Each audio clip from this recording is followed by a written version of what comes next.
many of you know the thought leadership that we're so grateful to be involved in the community.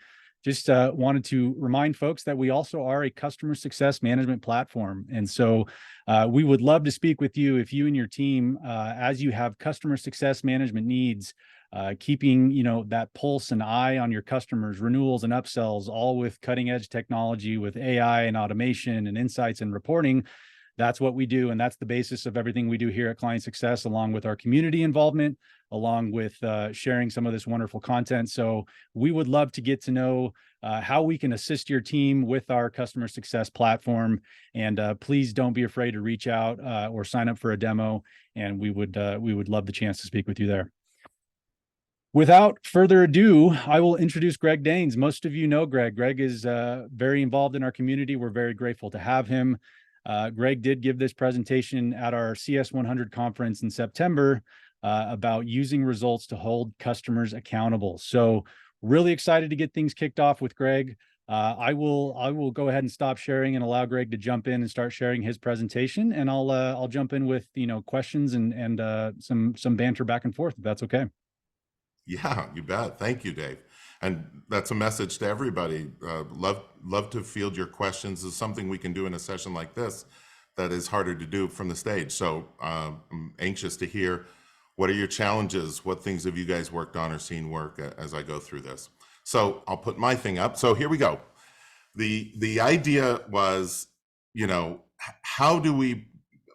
what's the process by which we can get into a motion with customers driving their behavior change? Because behavior change is everything, literally everything. So we have all this research, we have all this data, right, where we've been studying what really works in customer success, right? And it's fair to say a lot of things that we thought worked, there's just not data or evidence to prove that they work.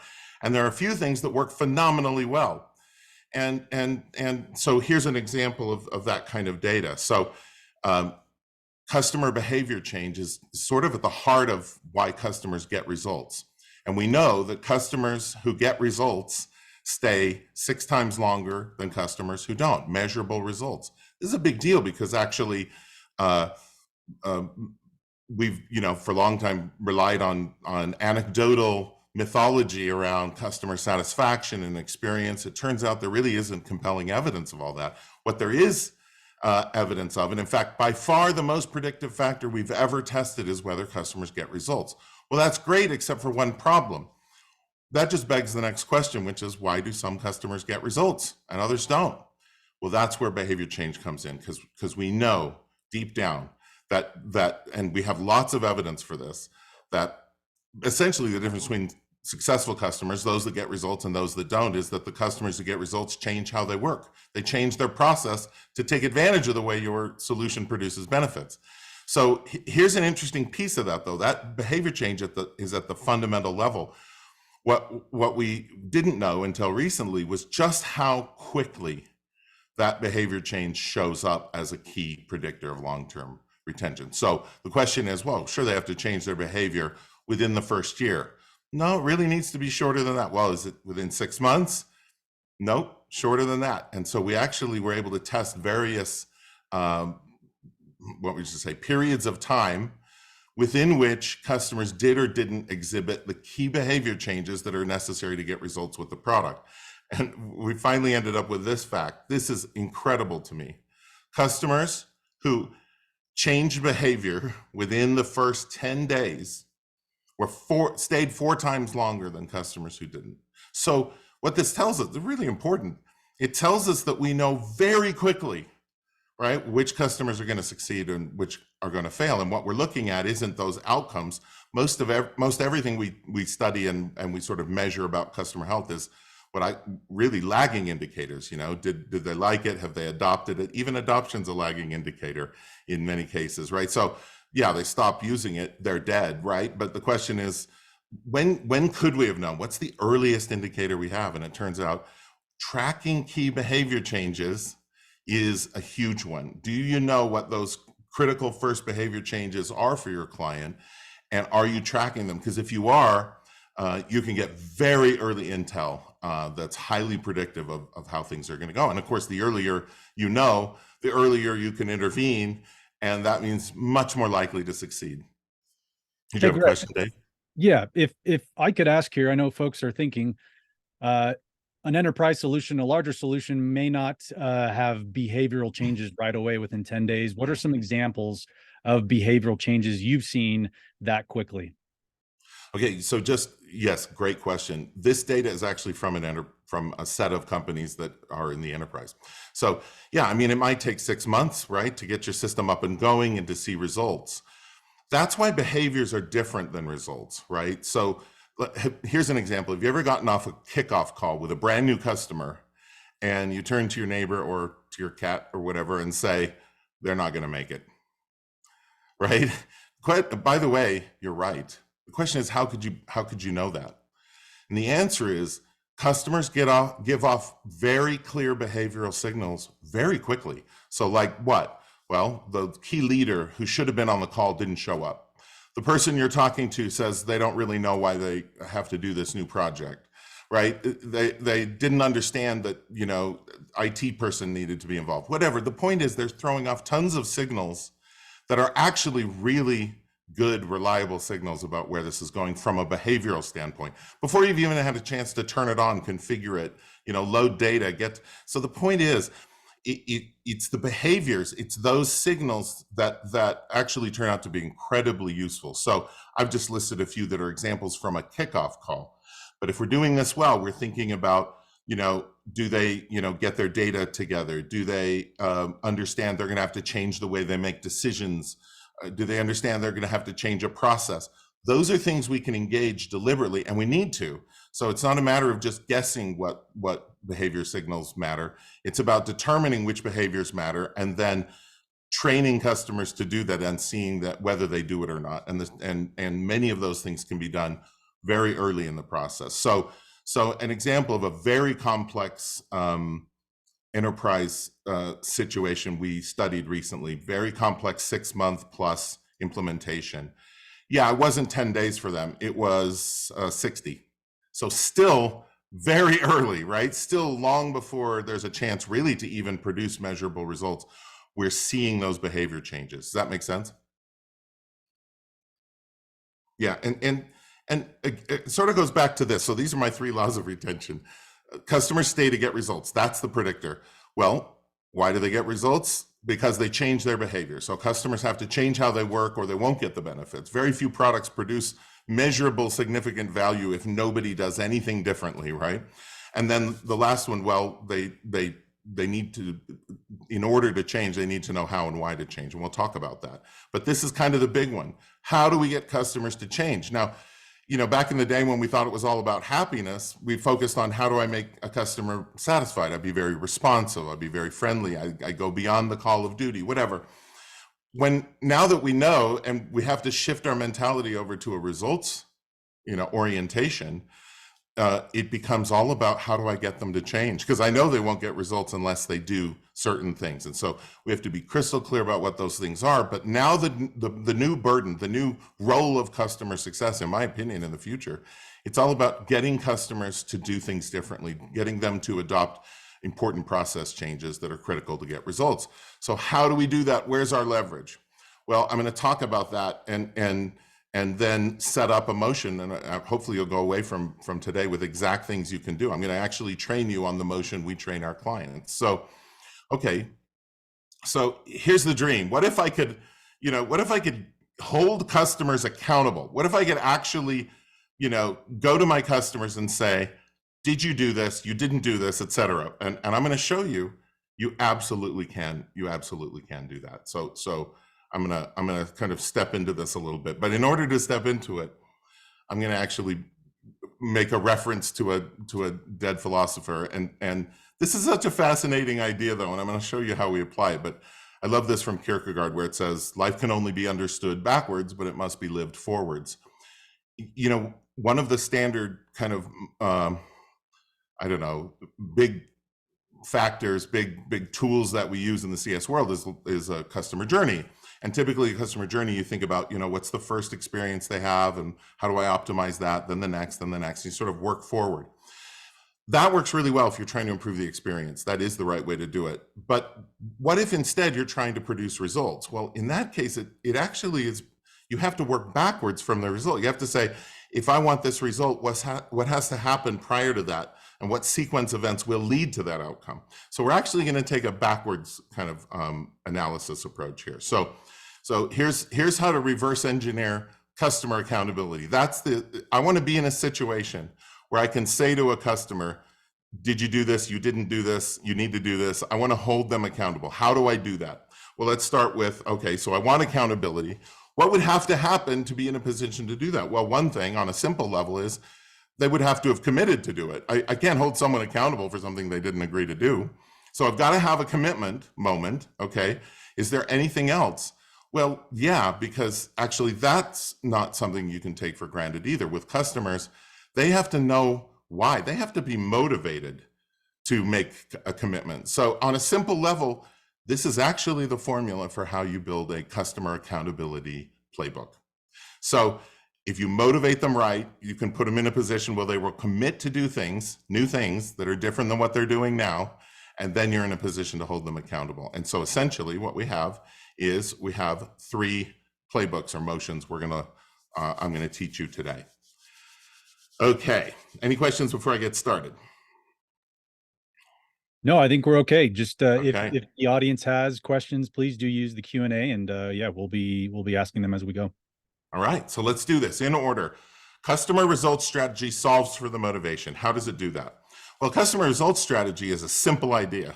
It's just, what result does the customer expect, right? And how will they achieve it? So I've seen lots of versions of this. I like them all. I think they all work. The one challenge though is that your typical customer, strategy exercise is involved. It can frequently be lots of text. It can be a lot of conversation, maybe multiple meetings. The problem is that does not scale very well. Some of your customers will engage in that very well. The thing we know about those customers is they don't tend to churn. Most of your customers who are likely to churn are the ones that are the least likely to engage in a complex conversation. So we need a tool that accomplishes that, but that's much more quick. And that's essentially where this idea comes in. And then the other idea is, well, it goes back to when I was a kid, I would go to the dentist, right? And he had this poster on the wall that it said, you don't have to floss all your teeth, just the ones you want to keep. And I actually, for fun, I wanted to find that poster on the internet, but apparently I couldn't. So I had the AI bots prepare me what that poster could have looked like, and this is what they came up with. So you don't have to floss all your teeth, just the ones you want to keep. What does this have to do with customer success, customer results? Well, this is the way I say it. You don't need a results strategy for all your customers, just the ones you want to keep. Every customer needs a results strategy, and that's why it's so critical that we have a method that's quick to apply, literally minutes, that I can use to engage every customer, get to their right results, and set that up so that I can motivate them and commit them to change. So here's our method for doing that. We call this the Customer Results Strategy Canvas. After this session, I'll give you a link where you can go download this and the materials and instructions that explain how to use it. So that's all free. Just I'll give you that link at the end.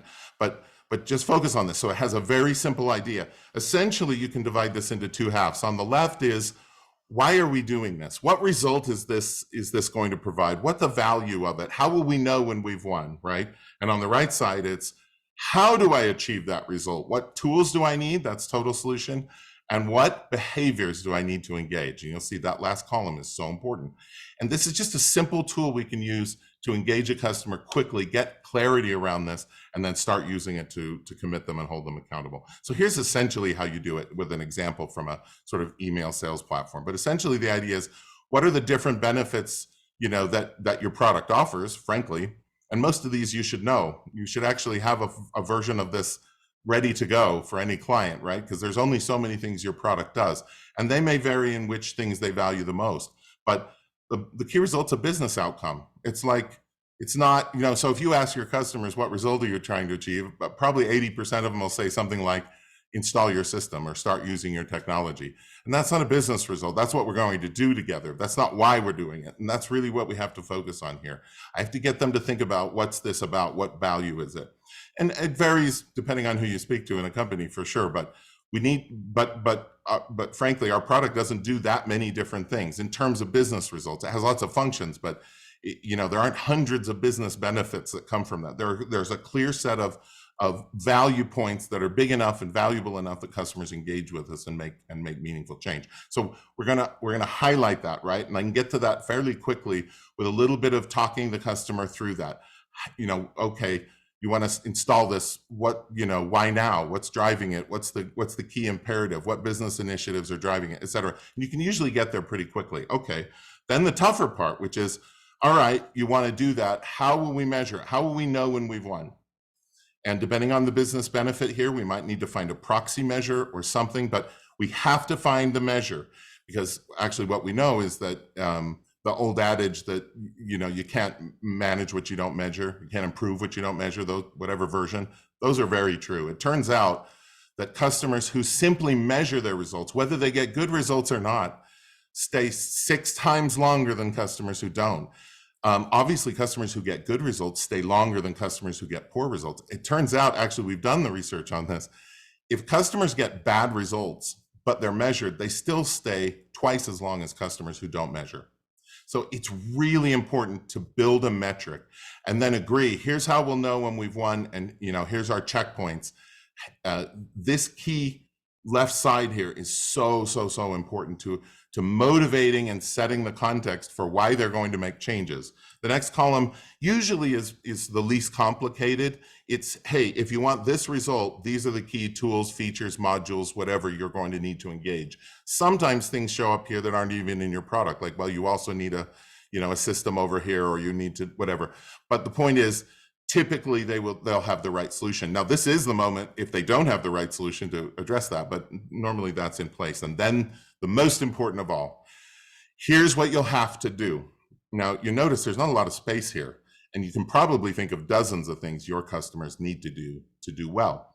But it turns out that most customers, and we saw this in the data I showed, will fail really early on. If they make it to a year and they still haven't done advanced things, they typically are going to stay. And our data is very compelling on this point. It's very consistent that customers who get past the first few blocking points, that startup sort of set of behaviors, tend to do pretty well and stay. Churn drops to very low levels at that point. So we really are focused on sort of our least sophisticated customers and how do I drive behavior change for them. And one of the key strategies is to make sure that they understand what's first, second, and third. Now, you may have customers who come in, we all do, who are way past that, right? And you might think, well, this is underwhelming for them. You know what? They don't mind. It's not a big deal. And of course, those are the customers who are going to do well. We can move more quickly with them. We get to more advanced stuff. That's fine. But most of your churn comes from customers who actually really don't know what to do. And this is, I would say, one of the sort of big shifting dimensions that is going on right now in customer success, is this shift from sort of, we provide technology and training, and the customer knows what to do with it, and they know how to apply it and make it successful in their company. Well, some customers are like that, but it's not safe to say they all are. In fact, the majority of customers, I think you would agree, don't know what they're doing. In fact, in some ways, it's actually logical. If they really knew well how to do the thing your tool helps them with, it's questionable they'd even need you. It's questionable they'd be here at all. So in my opinion, it's fair to assume the majority of customers are here to do something new, something better that they haven't done before or haven't done well before. And therefore, it's reasonable, and it turns out to be very practical, to start with, here are the critical base level behaviors that are between you and success.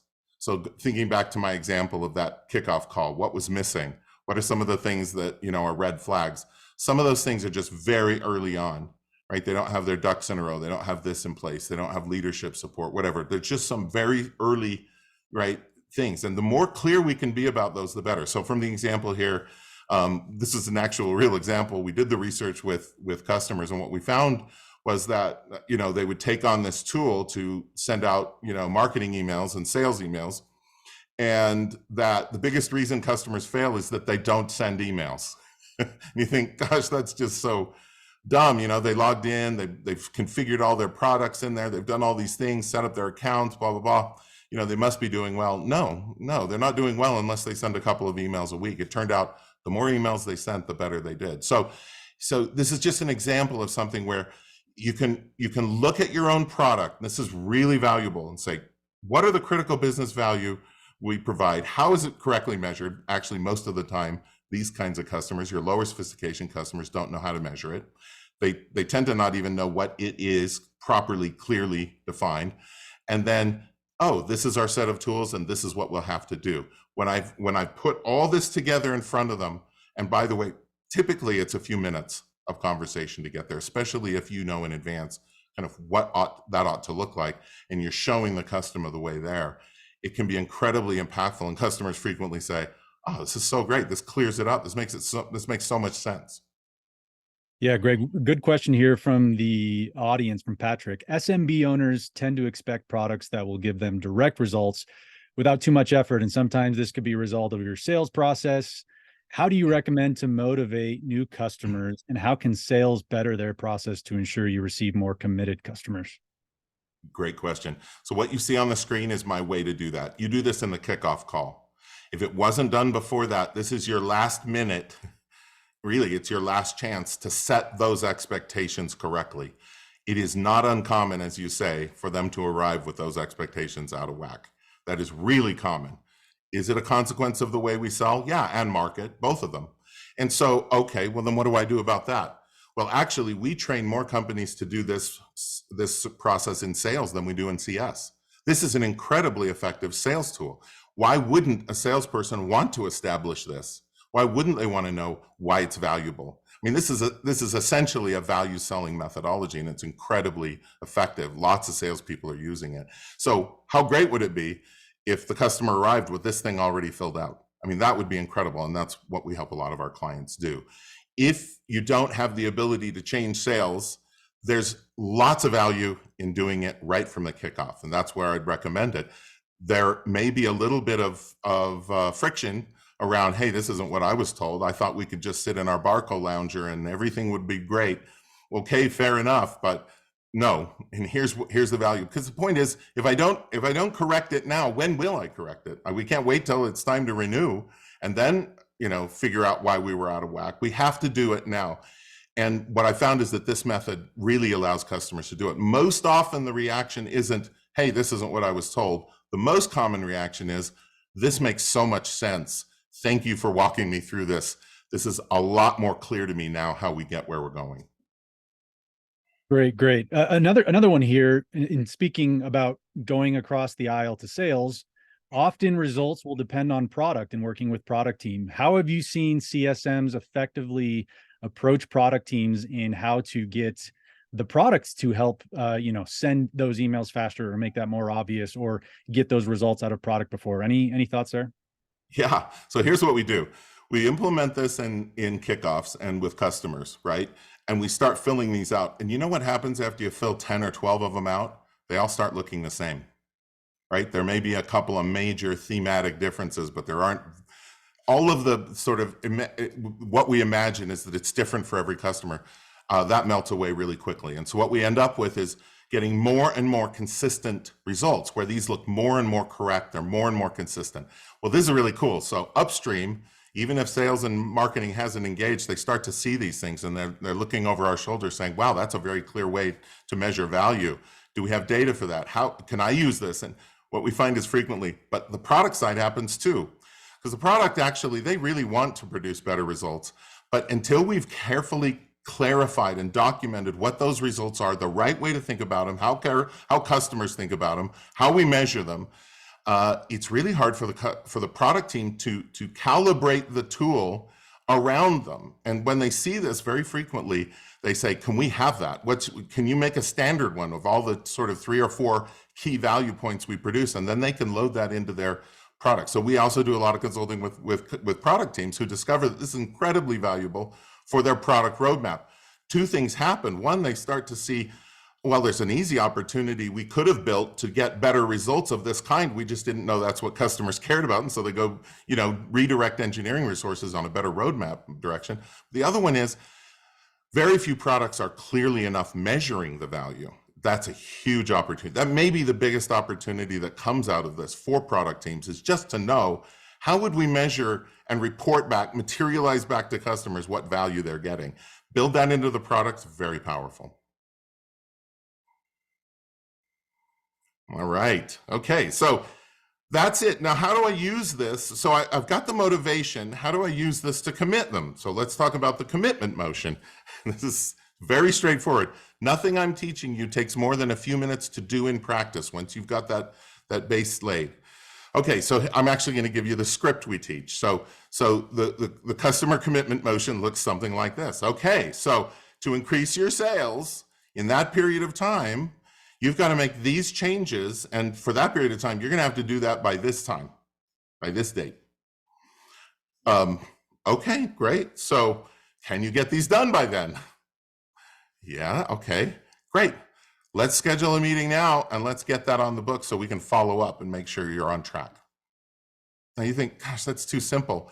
It all falls out of having that clarity that the customer results strategy produces. The conversation has itself, right? So if you want this result, you need to do these, use these tools. You need to change these behaviors or start these processes or take these actions. You could think of them, instead of result behaviors, think of them as client actions, key actions. By the way, we have key actions too, and it's fine to include some of those on the list. But these are the key things that have to happen in that time frame. Great. Can you do them? You got that? Okay, great. Let's keep that on schedule. If they say no, that can't be done by then we have to resolve that, right? So one resolution is, well, do you want to go see if you can? But another alternative is, well, if it absolutely can't be done, then we have to shift back our expected results date. So instead of them happening in 6 months, they'll happen in 8 months. It's not like we can pretend that, that we're going to break the laws of physics and the results are going to suddenly still happen just as quickly, even though they took twice as long. We have to be real with our customers, right? And actually, the more real you are, the more clear you are about these things, the more I found they're able to be motivated and, in a way, enabled to go make the changes that are necessary. Very frequently, as the previous question pointed out, they didn't even know they had to make changes or these changes. So now we're making it clear. We can start to get real around what it's going to take to get there. Yeah, Greg, let me ask you this. I know in a previous presentation you've stated, I think I've heard you say you work with customers, and let's suppose you have a sponsor at the customer who's really bought into the results. First week you send over a bar chart or a graph or a line graph and it's empty. How do you balance showing no results and surfacing who's accountable for those results or lack of results with, prodding the customer along to say, hey, there's no linear curve yet to this chart here. What have you seen, to not make it seem risky that you're not delivering results yet when it's ultimately accountability of the customer?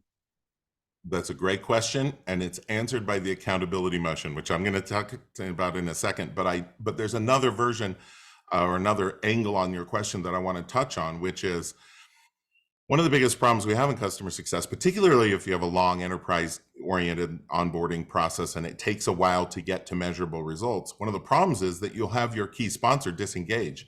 And it's natural, they're like, okay, call me when the results arrive. I've got my people working on it.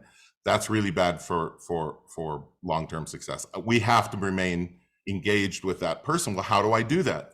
One of the things I noticed is that the way we would implement was kind of not helping, right? Because it would be like, well, we'll do the first thing first, second thing. And the last thing we'll do is we'll set up the measurement charts and the reports that show whether we're getting results. There's no point in setting them up early when the system's not even running. Well, actually, there is a reason to do it earlier. And the reason is that for your key sponsor, the most interesting thing to that person is results. And so one of the things I did was when I was running an onboarding team, we'd flip it, right? So that actually we built the reports first, even though they were empty and none of the system was in place. So what I found was that I could pull them up in every meeting and a person would show up and I would basically say, hey, look, we should meet monthly till this is done. And I promise you in every meeting, I'll bring up our results charts and see how we're doing. What's amazing is it really motivates that key sponsor to show up if they know they're going to see, progress in terms of results at each meeting. And then it would be like, hey, it's too early to see results yet, but you'll see how they'll look. This is the chart we're going to use. For some reason, that's just a very important, compelling point of engagement. That's how you, like, the fundamental strategy for maintaining sponsor engagement is show results. Show results, good, bad, empty, show results at every meeting. That's what they'll show up to meetings for. You don't want to abuse that, but to build a process where that's the expectation at the top of every meeting. And I'll show you, actually, that's the next motion. This accountability motion addresses this question of, okay, we've set it up. They agreed on what they cared about. We told them what they'd have to do. They committed to do it, right? How do I hold them accountable? So there's a very simple way to do this. And the accountability motion isn't a meeting. It's every meeting, right? So if you meet monthly with your customer or you're meeting quarterly, I don't know, whatever, it's the meeting, okay? And the way it works is this. First, start every meeting by reviewing the CRS. They've seen it, it's true, but we all kind of know that they have a lot of other things going on in their life. At the top of every meeting, this is a very crisp way to remind everybody what we were doing here. And as you know, projects can get off track. They can become, mired in all sorts of complaints about our software or problems with data or all sorts of other things. We need, especially for our sponsor, we need clarity at the beginning of every meeting. What was this really for in the first place? Why are we doing this? That's a quick way to do it. It takes seconds. You just put that up there. Is this still right? What if it's changed? Sometimes it does. We need to know that we're not operating on an old point of value that's no longer important to the customer. But most of the time it doesn't. We quickly review that. Then we say, how are your results? The next thing, how's it going? And as long as we're to the point where we're in trouble or we're not seeing the progress, you're going to say something like, hey, you're not on track. The results are not showing the improvement we expected. Why, right? Why? Well, the answer is you didn't complete all those tasks. Now, I'm not focused on all of the other things that could go wrong. In this, we're holding customers accountable. How do I do that? You basically say, well, there were 4 things you had to do. It looks like you only did 2 of them. The other 2 are essential. You won't get good results unless you do those other 2 things. How do we get those back on track? What needs to happen for you to get those done? I have just held a customer accountable. Now you think, oh, I don't know, my customers are difficult. I don't know if I could say that to them. It's shocking. I promise you, you need to try it because it's incredible. If you've laid the groundwork with why are we doing this and what do you have to do to achieve it and when you come back and say results aren't there, it looks like you're not complete with all the key steps, actions, you know what customers mostly say? Yeah, you're right. Yep, we didn't get that done. Well, is there a problem? Is there a reason it'll never get done? Or can we still get it done? What needs to happen, right? What if they say, that can't be done. We were wrong about that. We can't integrate with that system or it's impossible or whatever. Okay, well, guess what? We'll have to adjust our results strategy. You can't have it both ways, right? Unless we're really clever and can think of a way around it. The result strategy is going to have to be adjusted. We've created the connection between the things they have to do and the result they want. We never want to break that. That connection is real, right? We wouldn't have said those things, that they had to do those things if they weren't real, if they weren't important. So, okay, they're important. Customers tend to, you're used to them, being a little defensive sometimes, particularly with enterprise customers. It's like, you guys didn't do this, your product sucks, this didn't, we're disappointed about that, whatever. When you reset the table around what they're going for and what they have to do, even both of us have to do to achieve it, it changes the whole nature of the relationship, and you do not get that kind of combative pushback anymore. It's essentially, yep, you're right, we didn't get those done, here's why. What can I do to help get those back on track, right? What can I do? And when can we get that done? So a new commitment. Okay, it's going to take 2 more months to do that. Fine. What are the interim steps? Let me track that. Let me help you. And let's schedule now so that we stay on track. The customer accountability motion is a matter of saying, why are you doing this? Here's what you'll have to do to achieve that goal. And are you doing it or not? And what are the results? That's the fundamental way that this works. Now, I want to stop and I'm happy to kind of chat through any of this. And I assume, Dave, we can send out these slides as well so people can have them for themselves and use these to train your people, because it really isn't more complicated than that. And I'll tell one story just to sort of set it right.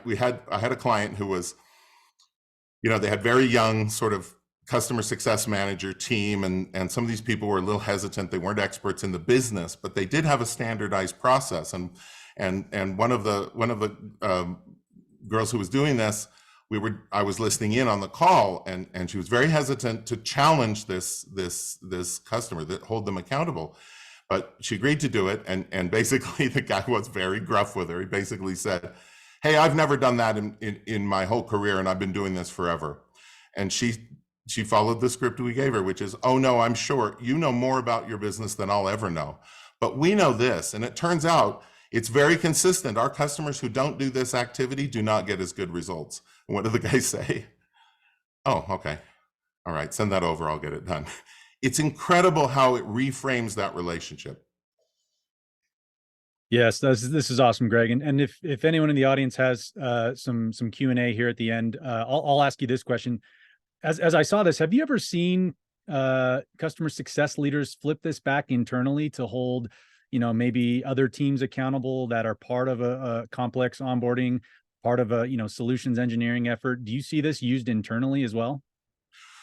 Yes, and it's done so. Mike, what I found is that you can do it without a lot of effort, without a lot of enforcement.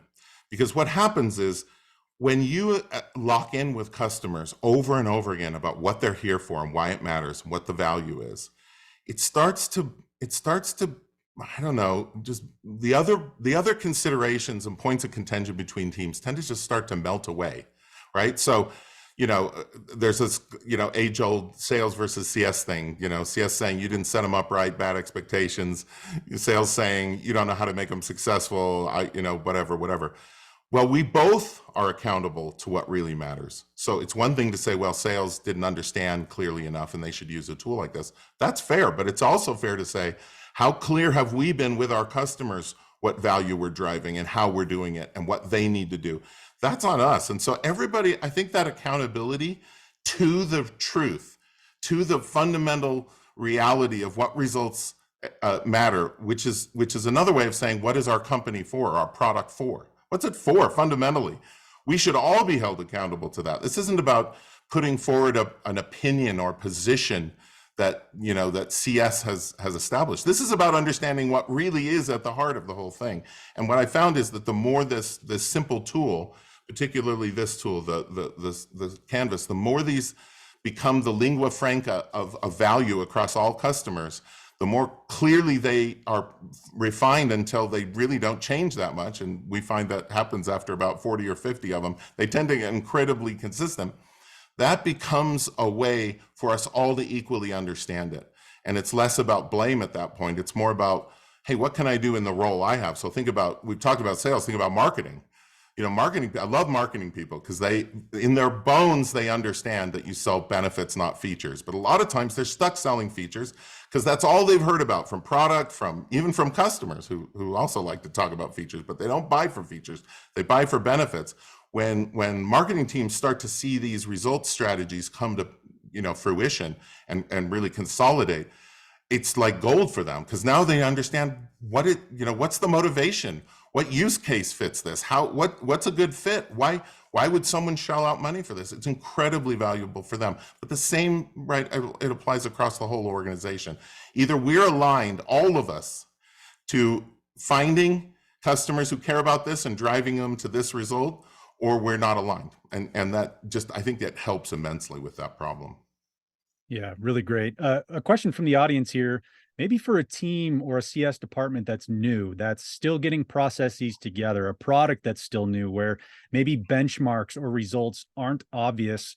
What have you seen in your work to just get, some benchmarks, some results tracking? Well, great question. Two things.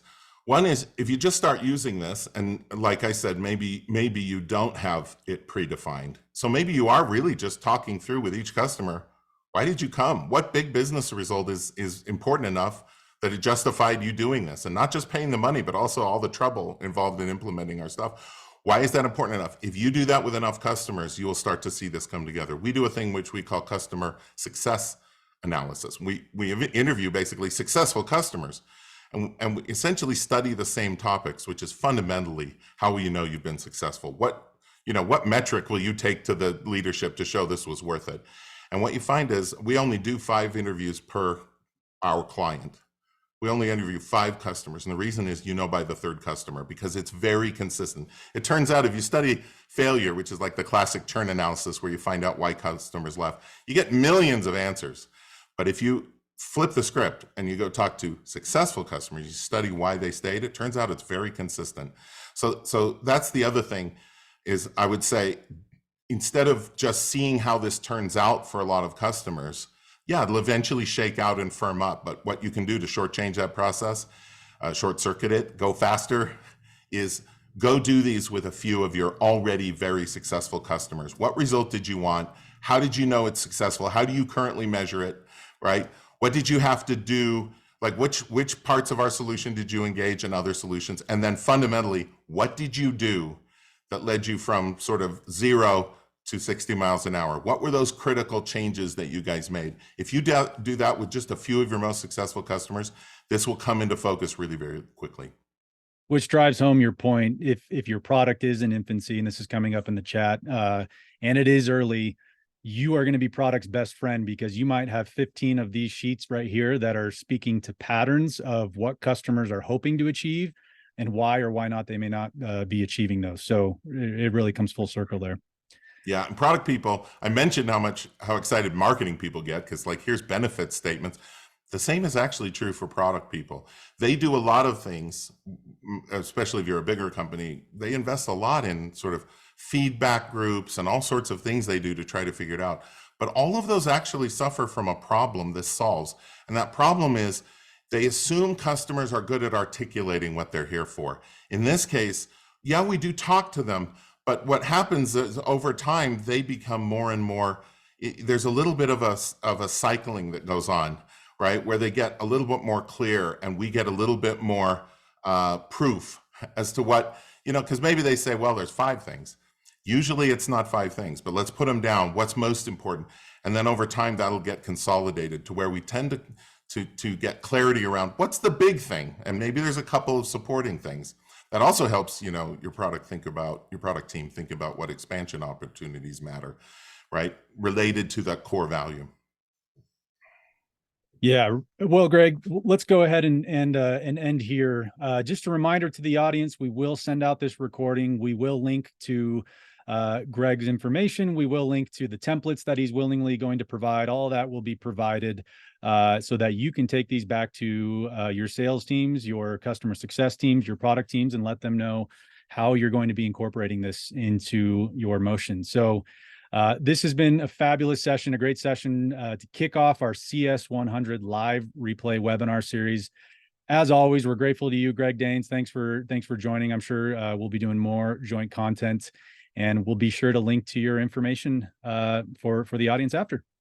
Awesome. It was great fun. Thanks, Dave.